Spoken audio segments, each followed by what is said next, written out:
Hey, how are you? This is Beer Man and Plant Man. I noticed something to discuss about summer annuals and where they're planted. So here we are in late August. These are begonias. They look really nice. They're growing together really nicely. The spacing was nice when they were installed.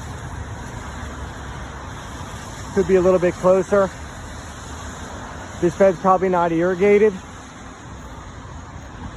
Begonias like a lot of water to really thrive and not get scorched in the full sun. But these are doing really well, and I don't see irrigation anywhere. So these are out in full sun, growing in nicely. Behind this are knockout roses that are probably 7 feet tall. These can be pruned down in half. There's some really big canes in there. You don't have to wait until, the ideal time to do it is March, early April, but you don't have to wait. If you feel like these are too big, you could whack them back and they would be perfectly fine.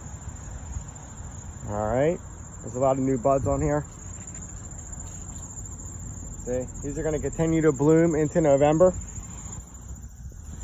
sometimes even later. We have some crazy winters here in New Jersey. Sometimes it's very warm. But with these begonias looking pretty good, like I said, it'd be nice if the whole bed kind of were getting closer together like these guys here. You see some of it's a little sparse. We like to stagger the planting when we do it. But anyway, this is pretty nice. But what I want to show you is, bear with me.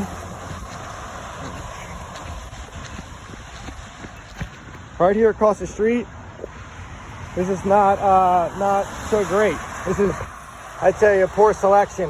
This is a heavily shaded area. Vinca do really well in full sun.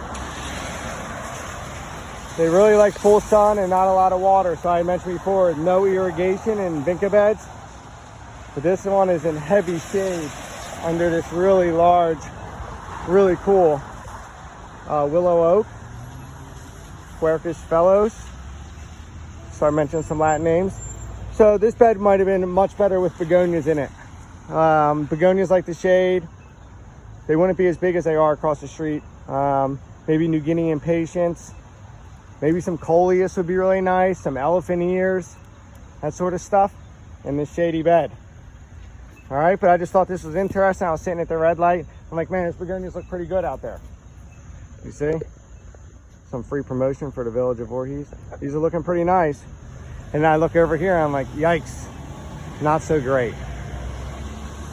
So you see the yellowing on these Vinca here?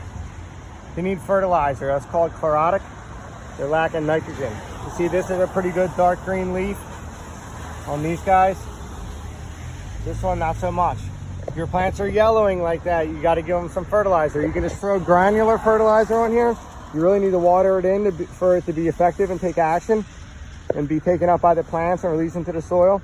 Or you can do the Miracle Grow, you know, you screw it onto your hose. That's a quick release fertilizer that will feed them right away, a whole bunch. So the granular is usually, you know, 50% slow release, so it'll continue to feed them for, you know, usually like a month, 6 weeks, I'd say. You see, these are hurting. So a lot of shade. Need some fertilizer. It'd be nice if this bed had a bunch of soil put in it before the next round of flowers. But there's some nice begonias over there in the full sun. So I just thought it was an interesting discussion on selection of where you plant annuals really affects how well they look here in late summer. Your annuals should still be looking good into September for sure. And that's usually when folks start switching things out for mums. And if you're not doing mums, your annuals can stay into October until you switch to pansies or violas. All right? So I know some folks been mentioning they want to see some more Beer Man and Plant Man videos. I've just been working so much, but I'm going to start doing some more for you guys. If you like it, go on to YouTube and subscribe. And if you have any questions about your landscape or plants or questions, you know, you can shoot me pictures, videos, message me, whatever. A lot of people are reaching out and doing that, and I love it. All right? Have a good day. See ya.